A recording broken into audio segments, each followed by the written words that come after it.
Money is the center of almost everything, and yet there is so much avoidance around it. Because one of the hardest things to do is to talk about money. And if you can have it in a light-hearted and in an objective way, that really brings about good role modeling, even for the next generation as well. Because the truth of the matter is that people fight about money all the time. We've seen whether you're wealthy or you may be struggling with money. How men look at money and how women look at money, how women are approaching money, how they think about it, their participation in financial decisions. Parents often are role models because they are the children's world. Kids, of course, are intuitive. They learn by seeing rather than by hearing, right? And that requires for the parents then to have evolved, have grown and understood themselves and their understanding with finance better. Today I'm in conversation with Audrey Tan, who drives PlayMoolah's vision strategy and is responsible for serving the needs of customers, children, young people, families and corporates with a goal to enable positive financial emotional resilience towards a flourishing life. Audrey is a social entrepreneur and an Edmund Hillary Fellow. Join us in conversation. Hi Audrey, welcome to Yellow Door Talks. Thank you so much for being here. Thank you for having me, Sonam. I'm really happy to be here with you. Absolutely. Of course, we go back a long way, and it's so wonderful to be having this conversation. I've been in tune with all that you've been doing over the last few years in the social impact space. And your work in the financial emotional resilience space is so unique. And I love what you do with parents, with children, and just wanted to sort of talk to you about all of that and to bring to others as well this wonderful work that you're doing and understand a little bit better as to where you're coming from with this, how this became of interest to you and how it's helping create value for many others out there. So would that work? That would be perfect. Thank you so much for having us to share a little bit more about this. Fantastic. Great. Audrey, perhaps let's start with the concept itself of financial emotional resilience as you define it, as PlayMoolah defines it. So tell us a little bit more about that. So with financial emotional resilience, we really define it as the ability for a person to adapt, change, and modify behaviors, regulate emotions, in the context of financial decisions daily. And the history of this definition and how this came about is because we realized as a society that money is such a big source of anxiety, tension, and stress. And recently there was a BlackRock survey that studied that almost 53% of Singaporeans actually find that money is a big source of anxiety. And this was really the tip of the iceberg when we saw this report, because we realized that, as a society, we interact with money so much on a daily basis that sometimes we begin to ask ourselves, how come we learn about budgeting, saving, investing, but yet we still feel anxious towards this area and this aspect of money? And that was when we realized that money is such an emotional conversation and emotional tool in our life, and therefore we began to realize that when we think about impulse spending or feeling guilty when we spend too much or when we hoard things, this aspect of the emotions really began to showcase a very big role in our lives. And we realized that this sense of emotional decision making or even emotional regulation is something that we see not just around money. It's really in the context of our everyday life in every situation. Absolutely. And all of these things, like you said, it spreads across every aspect of our lives, whether it's the guilt, whether it's knowing that we should be doing certain things in a particular way, but somehow when it comes to the action, we end up doing things differently. And a large part of that is driven by our emotions, as you said. What allowed you, around you perhaps to start sensing this, picking this up and, even articulating this as a challenge to take up? And then of course, the financial aspect, and how did that link happen for you?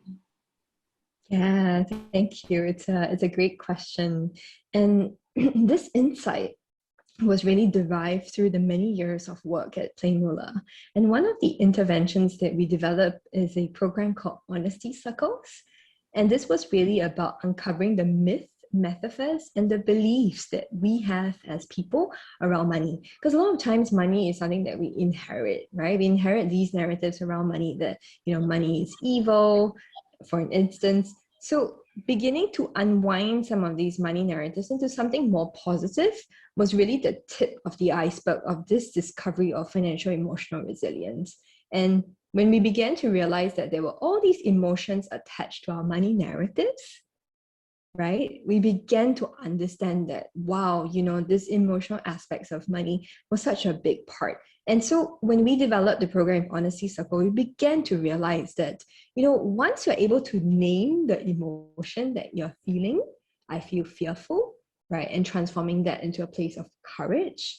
I feel perhaps anxious, turning that into a place of serenity. And working through that process, because it's not like an immediate thing that, hey, I get it today, but identifying and naming and acknowledging the emotion is a first step, right? To then having that sense of a small step and action that you can take that is tailored, customized, and specific. Because once you know what emotion you're experiencing, then, okay, you can put, the virtues in place to say, okay, I can be courageous and take the next best step around my money. And what might that be? Then it's about drawing that connection. Absolutely. And I think what you've described is already sort of for people who have some level of an understanding that a change might be required in their life. And hence they kind of seek this out, and then the shifts kind of happen. But if you were to take a step, back, where this originates from, and, based on the research that you all may have done, and of course, a lot of it, growing up, the conditioning, the environment around us, the parenting, and some of this we're brought up with, whether it's the Asian culture around savings, and in various aspects of it, we pick as we grow with our parents, as we grow with our society, family. How have you all sort of broken down those in the work that you do with people? And of course, when you're working with people, we're already at the solution part, but an understanding of the root problem, if you could give a little bit of understanding around that, that would be useful. Thank you. Sure. Yeah, I mean, there's so much that you're sharing, in the midst of that. And perhaps if I were to break it down, systematically, so we actually have a pathway that we've designed. So the pathway believes and begins with inspiration. So inspiring inspiration through stories. So what you see with Honesty Circle is really a collection of people who have different stories around their journey in money and in shifting their money narrative. So you might be a young person who've come into Honesty Circle for the first time, but may not really fully understand what you're experiencing with money. But the stories that you hear actually triggers certain resonance and identification that, hey, actually what you're experiencing, for instance, with money avoidance is something that I have been experiencing for most of my life, So we had these, we call them almost like people who've walked a little bit ahead to be role models and inspirers for the young people or the people who've come. And then we go through art as a modality to uncover the money narratives. So this is where, we even use your left hand as your non-dominant hand to really draw out what your relationship with money actually looks like. So it's to uncover the unconscious into the conscious. So the process and the journey of getting from inspiration to narrative is something that is also very, I would say it goes at your own pace. There's no pushing, there is no urgency. And we realize that when we begin to experiment with new money narratives, so for instance, shifting something like to say, money is evil to something like money is a tool to enable a flourishing life, this begins to allow a young person to practice this narrative in their daily life. Yeah, okay. Yeah, so what you're saying is that repetition or a practice that you'll do with them allows them to break through those, whether it's the conditioning or the old patterns of and ways of thinking that they have. And of course, I think, like you said, the sharing of people's experiences and knowing that There are others who are going through exactly the same thing, and it may not look like, I think, this happens very often when we see another person's life. Their external circumstances may tend to look different, but the root of the challenge that they're going through is quite similar, across different people. So yeah, I think that's wonderful work. And you've described some of these interventions, Audrey, that you all are doing with these circles. What else are you all doing in terms of helping people with this? Yes, thank you for that, Sonam. And as part of the pathway, we also take a pilgrim through the journey of what we call your financial emotional quotient. So this is where you get a personalized assessment of your money habits, your money behaviors, right, your money tendencies. And we actually personalize the recommendations for you. So for instance, we look at, say, a young person who may be struggling with money avoidance. So this is where, the identification of it, similar with the circles, brings to light, and then saying, okay, what kind of virtues can you take in relation to this? So it's like the courage, the humility to acknowledge that, okay, this is difficult, but I can take the next best steps forward. And thereafter, what happens with these interventions is that we then personalize the content and like educational videos, curriculum that actually helps to put the circle back, into that whole loop. Because we realize that with interventions today, if you start with just the literacy or the knowledge, it kind of gets lost. So we try and bring a person through the journey of understanding your root causes and then finding the right interventions for you. Yeah. And you've talked about money avoidance a couple of times. Could you share a little bit about what this challenge looks like, and perhaps one or two other challenges that people could kind of draw connection to with respect to? Yeah, perfect. So with money avoidance, the scenario would be someone who may struggle with addressing money. And for instance, like avoiding looking at your bank account, avoiding looking at how much you have spent on a daily basis or on a monthly basis, and maybe just even completely avoiding money conversations within the family. So for instance, within spouses, they might say, okay, you take the lead on this and I will do something else. So this is one scenario. And the thing about these money challenges is that they're never really cast in stone. They change over time. So another example could be impulse spending. So spending because sometimes I need to perhaps feel good, and that's my way of like retail therapy and coping. But actually, that's really not the main intention of like buying something, but you end up doing it because you're trying to feel secure or to feel better about oneself. So that's another example. And then like the opposite end of the spectrum is like hoarding. So having a lot of hoarding tendencies, again, to feel secure or to feel that, I need to buy this or I need to have this so that I can feel better about myself. So these are some examples of that. Great, thank you for that. I think that gives some perspective. And again, I think it's so useful to get to the root of where some of these may be coming from. And sometimes they aren't very obvious. So it's wonderful to hear that you go through that, like you said, a circular process with them where they have a chance to connect with their own personal journey, because it could, again, the journey could look quite different as we grow up. All of that. So thank you so much for that, Audrey. The other thing, I was thinking about is there and of course, in terms of the impact as well, right? When you see people responding to these programs, how does this happen? Do you see this in a phased manner where people, almost are peeling an onion in terms of, understanding different layers of who it is that they are?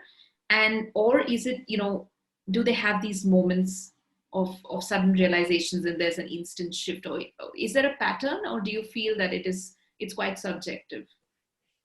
Yeah, that's a really insightful question. Also because the way in which we experience this intervention is really what I call almost like a pilgrim on a journey. Just because money is such a pervasive thing in our life, and also because of the history and the legacy that we take and that we leave behind. And so, when we think about the impact, what we've also seen is that when families actually begin to go through the program, husbands and wife and couples actually have a good and moderate and temperate aspect of how they discuss about money. So someone who may have been money avoidant is now able to be sitting at the table, to be present, to actually have these conversations in a way that they can better regulate their financial decisions. And I think that's one of the breakthroughs that we've seen within families, because one of the hardest things to do is to talk about money. And if you can have it in a light-hearted and in an objective way, that really brings about good role modeling, even for the next generation as well. Because the truth of the matter is that people fight about money all the time. We've seen whether you're wealthy or you may be struggling with money. This spectrum actually exists across different segments. Right, and so rightly pointed out. I think money is the center of almost everything, and yet there is so much avoidance around it. I think that's interesting, to kind of ponder on where that comes from. And as you were speaking, I think also brought me to, the idea of how men look at money and how women look at money. Do you feel there is a difference in that, in your experience, at least in the Asian perspective, in terms of how women are approaching money, how they think about it, their participation in financial decisions, and where perhaps that could be coming from? Any insight around? Yeah, I think it's a fascinating question as well, because the immediate thing that comes to me is the embedded system of patriarchy and having a matriarchal system. And it's fascinating, when you ask that question, also because when I see it in my own family, right, as a woman myself, having matriarchal role models who are very strong women and independent women, I see really the role modeling that has emerged that has really transferred down to the women in our family. So there is a sense of independence and almost autonomy to make decisions. So I see that happening. And it's very interesting because when I look at certain aspects, so when I look at, say, for instance, my husband, for instance, he comes from a very matriarchal family as well. But when it comes to money, he's completely the opposite from me. So he calls me the family CFO, and he's very happy, kind of doing that. So I realized that the systems in which we grow up have really shaped and influenced the way in which we actually handle and we deal with money. Yeah, absolutely. And it's interesting, like you said, it's the family that you're born into, how that largely influences how we look at this. What are some of the tools? And of course, in your case, it's played out in this manner. Do you feel that this has been your experience working with other couples, other families, where you see women stepping up or men stepping up more? Is there any kind of difference that you've noticed? Yeah, I feel like, so again, depending on the culture of the family, that's one aspect, right? But the other thing that I found also is that when we see certain challenges within the family, say for instance, when parents or grandparents actually fight about money, there has been scenarios where I've seen, certain peers and clients actually feeling the exact opposite, that they would not want to deal with money, whether they are men or women. So I think that there is a certain level of bias if, for instance, you are having been exposed to challenging situations around money. I think in some scenarios as well, I've also seen that when women actually have to stay at home, and when women have to really give up, their careers also for their children, it's a very real thing where women essentially feel a sense of loss to some degree around their independence and around their autonomy. So it is a very real thing and a burden that mothers actually have to bear when they make such trade-offs. So we've also worked with moms who've entered the workforce again to begin to reshape their narrative. Because, for instance, we had one of our friends who told us that money is power, right? And if I can earn money, and therefore it's power. But she had to reframe that coming into the workforce, also recognizing that actually money is a tool for her and her family so that they can reach their dreams and their goals. Yeah. And again, like you said, this also goes into the way children understand money, and you all work with children as well. How do you see that, the learnings perhaps that we have had in our generation from the way that we were brought up, and the chance to perhaps, at least create an environment for the children in the coming generations to perhaps have a better chance or shot at understanding some of this better? How do you all intervene, so to speak? How do you create that environment for families to have that dialogue? Because again, like I see it, kids, of course, are intuitive. They learn by seeing rather than by hearing, right? And that requires for the parents then to have evolved, have grown, and understood themselves and their, understanding with finance better. And a lot of us are going through that journey ourselves. So it's also tricky that, by the time I think we also come to the stage of understanding ourselves well, the kids are also parallelly growing up. So how do you kind of work through that dynamic with families? Would love to hear on that. Yeah, it's a great question. We're still learning and evolving to find the most effective interventions. The immediate thing that comes to mind is that parents often are role models because they are the children's world, and the children's world is essentially your parents, the parents, right? And so a lot of times children are constantly seeing how parents are reacting and, responding to some of these situations. And so what we've done also is created what we call these like teachable moments, where parents and kids can have dialogue and conversations. Right. And so, for instance, some of the things we've done is, have parents actually ask questions, So for instance, is this when you're at the store, when you're buying something, perhaps even online, asking them the very simple, basic questions of like, is this a need or a want? Can you wait 10 days before you decide to buy this? And this, we've realized, has also emerged from parents living. So the more we can begin to practice, and everything is a practice, I've learned, the more we can begin to practice this as parents, as adults, the more we are able to come naturally. And also, the beautiful thing that we've learned in our work also is bring in like virtues. So asking children, for instance, can you practice moderation when you decide that you want to spend time buying something on the computer, playing your computer game? Can you practice a sense of moderation as well? Yeah, absolutely. And I think, like you said, it's also the way that we as parents are naturally living that out that becomes important, because the kids are, I think, again, they're quite intuitive in picking up where the parents are telling them to do something while they're not living it.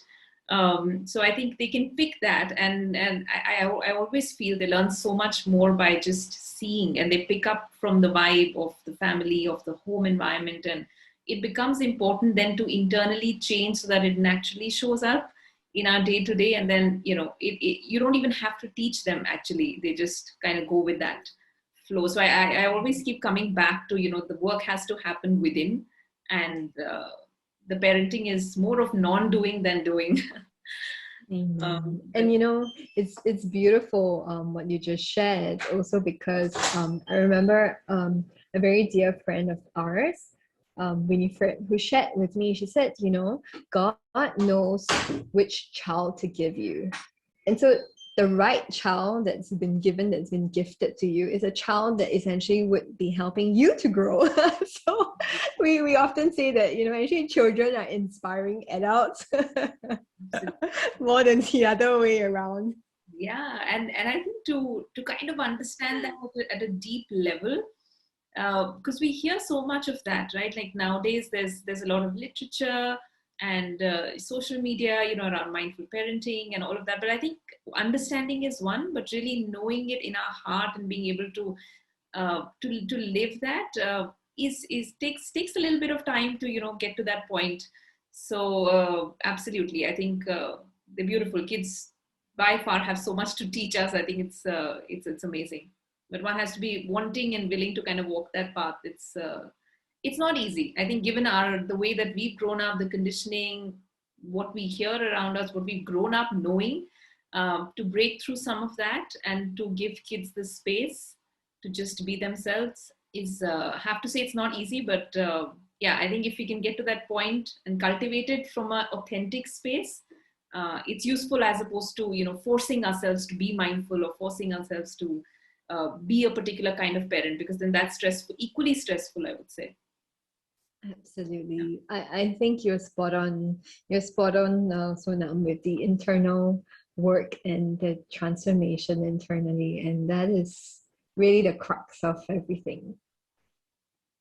Great. No, but thank you so much for the work that you do. I think this is very important. It's just like planting the seeds or leaving people and kids even with, something to think about, and it stays with them. So it's extremely powerful. Audrey, talk to me about your vision with this, with Flourishing Life, with PlayMoolah. What do you have in mind? Anything around that? You asked some really powerful questions. So now, so for us, our vision at PlayMoolah is really about building positive financial, emotional resilience for a flourishing life. And so the vision and the dream would be that if we have flourishing people who are really living the life of their dreams, the purpose that they're here, that's where flourishing individuals go into flourishing families. And the way I see it is that with flourishing families, you have then flourishing societies, and you have flourishing companies and organizations. So I see that as a deeper kind of loop. And for us at PlayMoolah specifically, I feel like a flourishing life is unique to every person, right? Every family, every person, every parent would have a very different definition, and that's completely unique and okay. And so having that initial conversation to rethink perhaps what a flourishing life would look like, and also perhaps to reframe wealth. So in our work, we look at the 8 forms of capital as really the litmus test of living a flourishing and a wealthy life. Because it's not just financial capital, intellectual capital, nor social capital, but it's looking at, living, cultural, experiential, spiritual capital. And when we begin to reframe, these different forms of capital in our life as the true form of wealth, or as one form of wealth, that's where essentially a flourishing life begins. Yeah. And so for us, we're hoping to see a generation of the next generation of young people and families who can really live lives that are free, that money do not enslave, but really that we can order money in a good way in our daily lives and decisions. That's beautiful. And it's such a powerful space if one can be liberated from that burden, so to speak, which nowadays it feels like. I think we just be able to fully live our lives and, the full expression, so to speak, of the human life, when that freedom comes in to then do what, we're meant to do or capable of doing. So fantastic, Audrey. And another big question, if I may, and I tend to be curious about this in all my podcasts as to what is a meaningful life for you? Do you think about it, and how do you describe it for yourself? Yeah. So for me, being a Catholic, for me, this meaningful life is really one that's really centered on the will of God.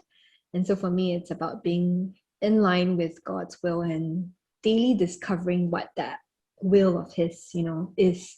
And it's about, for me, living my vocation as a child of God, as a wife, as a godmother, as a daughter. So these roles, as I live them out in my daily life, it helps me to also be in tune.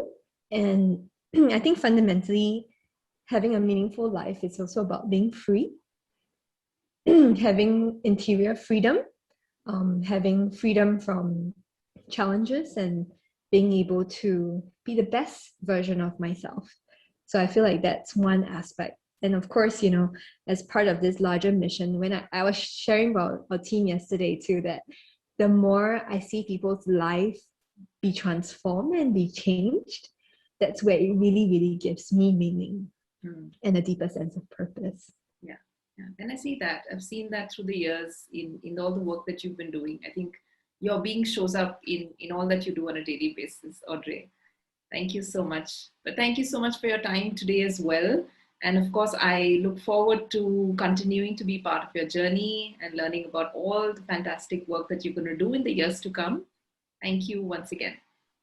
Thank you, Sonam. Take care. God bless.